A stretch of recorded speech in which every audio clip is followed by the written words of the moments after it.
Alright, so let me set the scene for you, because if I just jump to the crazy part, you're probably gonna think I'm exaggerating, and I swear I'm not. This actually happened out on my land about 3 years ago, and to this day, I still replay that morning in my head sometimes, wondering how close everything came to going very, very wrong. It was early fall up in northern Idaho, the kind of morning where the air feels sharp enough to bite your lungs, wind sliding down from the mountains and rattling every loose board on the property.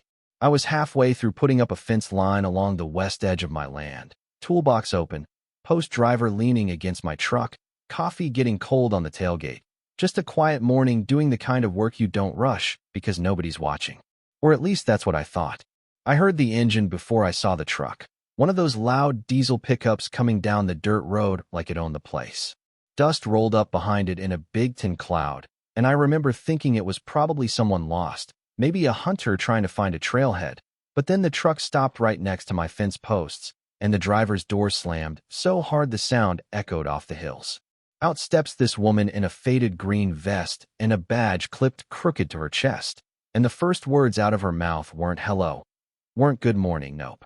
She pointed straight at the fence line and barked, "Stop right there. You are not authorized to build on this land." Now, if you've ever owned rural property, you already know the type of person who talks like that. The kind that assumes authority before anyone even asks who they are. So I set my hammer down slowly and looked at her, just studying the details. Her vest looked like something bought online, the badge was cheap brass, and the logo on the truck door, I kid you not, looked like it had been printed from somebody's office printer and slapped on with a decal sheet. She waved a piece of paper in my face. This property now falls under the jurisdiction of the Northern Valley Conservation HOA. And right there, that sentence alone made my brain screech to a halt. Because an HOA, a homeowners association out here, there wasn't even a subdivision within 30 miles. Just forest, ranch land, and a couple old gravel roads nobody maintained. Still, she kept going, voice getting louder like volume could replace legitimacy. You build one more inch of that fence, and you will be fined $5,000 for violating conservation fencing guidelines. $5,000. For a fence on my own land. Now I didn't say anything right away. I just stared at her truck, because the license plate didn't match the county code, and once you notice something like that, it's hard to unsee it. But she mistook my silence for fear. "Oh, you better believe I'm serious," she snapped, tapping the paper again. Section 9 of the Regional Land Protection Agreement. Inside my head, though, gears were spinning fast. I bought this land legally. I had the deed folded in my jacket pocket. And more importantly, there was something about this entire situation that didn't smell right. So I stepped closer and said quietly, "Mind showing me that order again, the real one this time?" For a split second she froze. Not long, just enough that I caught it. Then another truck pulled up behind hers. Two men stepped out wearing uniforms that were supposed to look official, but they didn't fit quite right. One guy kept adjusting his vest like he borrowed it 5 minutes ago, and the other just scanned the property like he wasn't sure what he was supposed to be enforcing. The woman lifted her chin like she suddenly had backup. "These officers will escort you off the property if you refuse to comply." I actually laughed at that. Escort me? Off my own land? Her smile tightened. The taller guy walked up holding a clipboard and tried reading something off it, voice stiff and robotic. "Sir, according to HOA regulation." I cut him off. "Which HOA?" He blinked. "There isn't one within 30 miles of here." His eyes flicked back toward the woman like a kid waiting for the teacher to give the answer. She jumped in immediately. "A new conservation partnership has been approved. Our organization now manages fencing regulations, land use, and water rights in this area."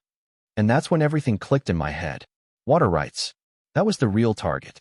See, my land sits on top of one of the last clean spring systems in that valley. People had been sniffing around it for years, investors, agriculture groups, even a bottled water company once, but nobody ever pushed this aggressively before. So I kept my voice calm. "You know impersonating officials is illegal, right?" The second guy shifted uncomfortably. "Maybe we should call a supervisor." But the woman snapped at him immediately. "No, we handle this." Then she lowered her voice just enough to mutter, "He's out here alone." Now, here's where the situation changed in a way they absolutely did not expect.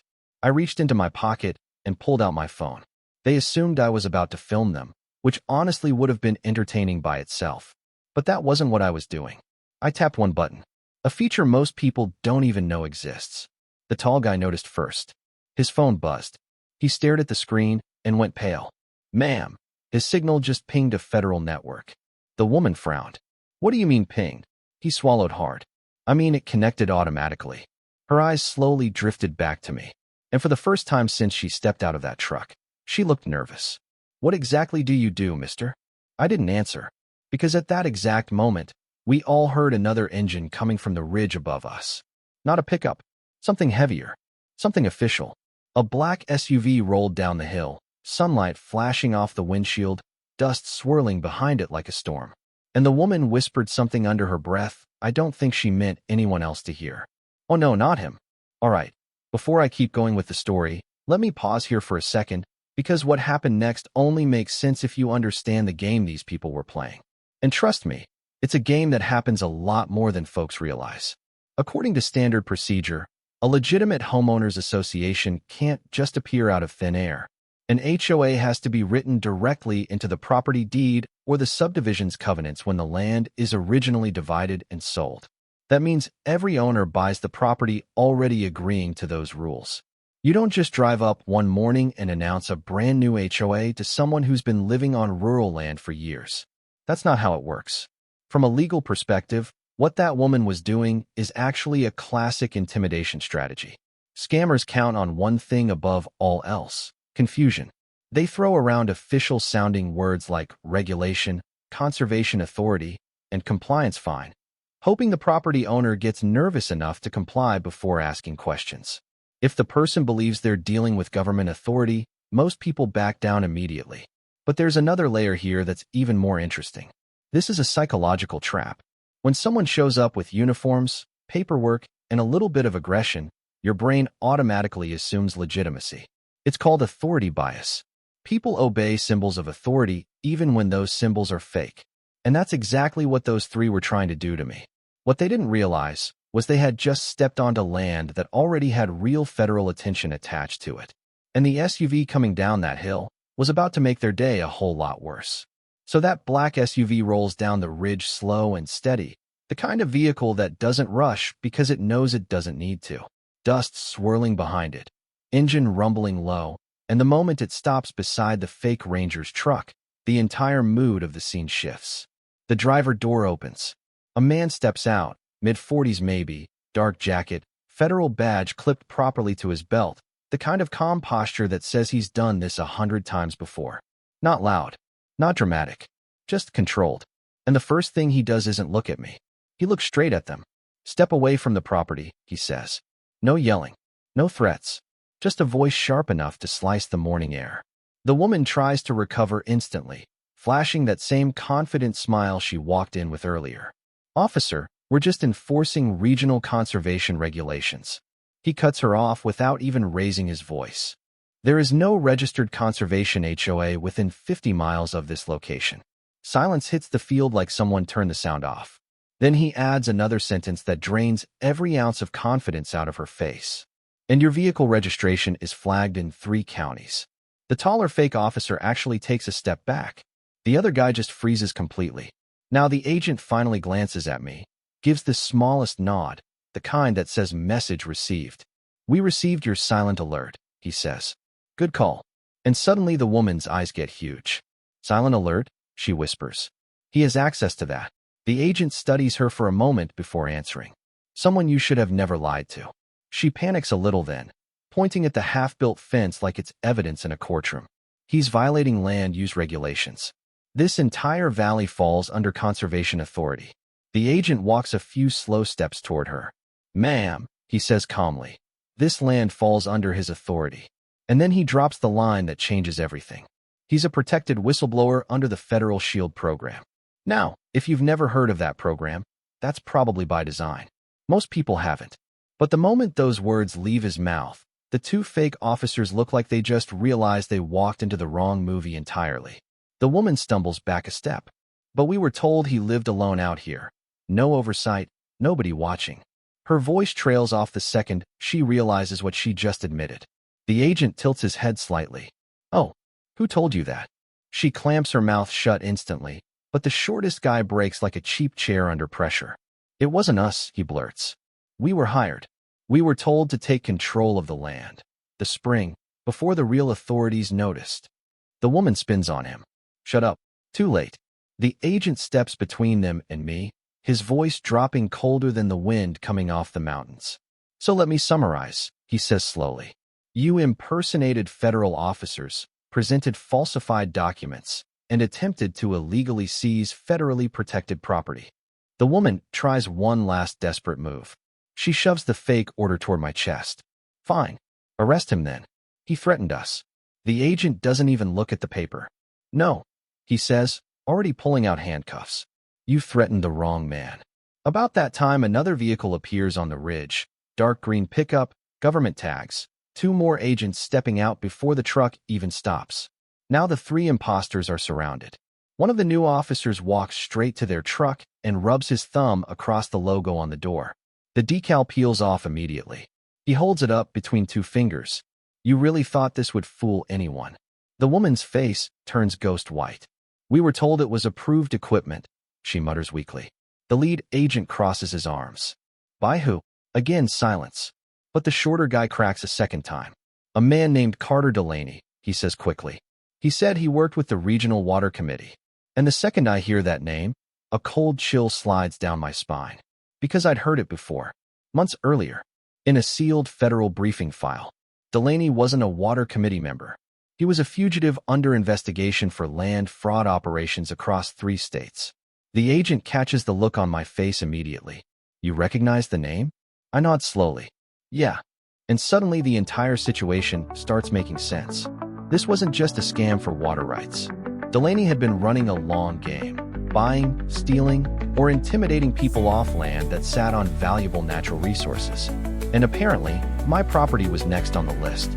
The woman suddenly points at me with a shaking finger. He knows something. That's why they sent us.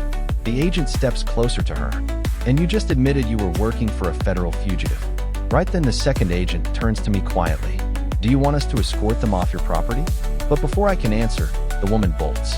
She jumps back into her truck, slams the door, and cranks the engine like she's trying to tear it off the frame. The 2 guys panic and scramble into the passenger side. Block the road, one of the agents shouts. The green pickup swings sideways to stop them, but the woman jerks the steering wheel hard and drives straight toward my fence line instead. Tires ripping through dirt.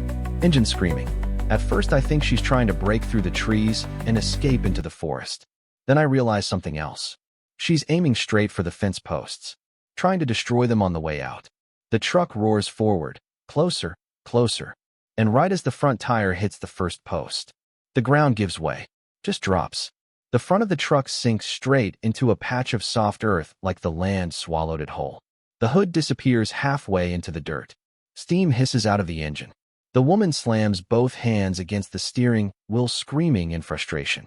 The agents rush forward, stunned. How did you know that spot would collapse? One of them asks me. I stare at the ground for a moment. Because the hole wasn't natural. The soil had been dug recently. Fresh shovel marks. Someone had been digging under my land. Carefully, quietly, looking for something. The woman scrambles out of the truck, boots slipping in the mud. But then she freezes when she sees what the collapsed dirt exposed. A corner of metal. Gray. Rectangular. Buried just beneath the surface. One of the agents kneels down and brushes away more dirt with his hand. Slowly, the shape appears. A military container, stamped with a faded eagle holding a shield. And underneath it, barely visible through rust. Property of U.S. Tactical Operations, do not release. Everyone goes quiet. Even the wind seems to stop. The lead agent stands slowly, staring at the container like it just ruined his entire day. You told us you didn't know anything about this, he says carefully. I didn't, I answer honestly. But something deep in the back of my mind starts flickering. A memory. A voice from years ago. If you ever see the eagle and shield again, walk away. The woman backs up slowly, whispering like she just remembered something terrifying. Delaney said there might be a box, something metal, buried on the property. The agent's eyes snap toward her. And you thought digging up classified military equipment was a good idea? We didn't know what it was, she cries. He just said retrieve it before the owner found it. The second officer wipes more dirt away. Now the entire case is visible. About the size of a briefcase. Sealed. Locked. And suddenly, a faint electronic beep comes from inside. Just one. Then another. The lead agent swears under his breath. Oh no. And somewhere behind us, a slow metallic click echoes from the treeline. Every head turns at the same time. A man in a brown coat steps out from the trees, rifle hanging casually at his side, hat shadowing most of his face. But the woman gasps the second she sees him. Delaney. The man smiles like this was all part of the plan. Well, he says calmly, looking from the stuck truck to the exposed case. You folks certainly made things easier for me. Now here's the part people always ask me about when I tell this story later. They say, man, after something like that, after federal agents, fake officers, a buried military case, and a fugitive showing up with a rifle, weren't you done with that land? And honestly, I get why they ask. Because from the outside it sounds like the kind of place you sell immediately, pack your truck, and move somewhere quiet where the biggest problem is a neighbor's dog barking too much. But that's not really how land works out here. Land isn't just dirt. It's history. It's responsibility. Sometimes it's even a magnet for trouble, especially when there's something valuable attached to it. That day ended with Delaney in cuffs, the fake officers hauled off for impersonation charges, and a very long conversation between me and the federal guys about what exactly had been buried under my property. I'm not allowed to go into every detail about the device itself. Some of that information is still classified, but let's just say it was part of a communications interception prototype developed years earlier during a project that never officially existed. And the reason it had been hidden on land like mine was simple. Remote places stay quiet. According to standard procedure, when sensitive federal equipment goes missing or gets buried during a classified shutdown, the location is usually flagged inside certain databases so investigators can keep an eye on it without drawing attention. That's why my property had ended up under that federal shield protection program in the first place. Not because I asked for it, but because the land itself had become part of something bigger years before I even bought it. Now, from a legal perspective, what those scammers tried to pull with the fake HOA is actually becoming more common across the country. Rural landowners get approached by organizations claiming new environmental restrictions, conservation agreements, or regional land partnerships. The paperwork looks official enough to scare people, and the threats of fines or compliance violations push folks into giving up rights they never legally had to surrender. And this is where people really need to slow down and ask questions. Because real HOAs don't appear overnight. Real conservation authorities don't send random trucks and mismatched uniforms to enforce rules on private land. When someone shows up demanding control of your property without clear legal documentation tied to your deed, that's not governance. That's intimidation. And there's a psychological layer to this too. This is a psychological trap. Authority symbols, badges, uniforms, government language trigger something automatic in our brains. Most people don't want conflict, especially with someone who looks official. So they comply first and investigate later, which is exactly what scammers rely on. But here's the lesson that stuck with me more than anything that happened that day. The lesson here is, people rarely come after land without a reason. Sometimes it's water rights.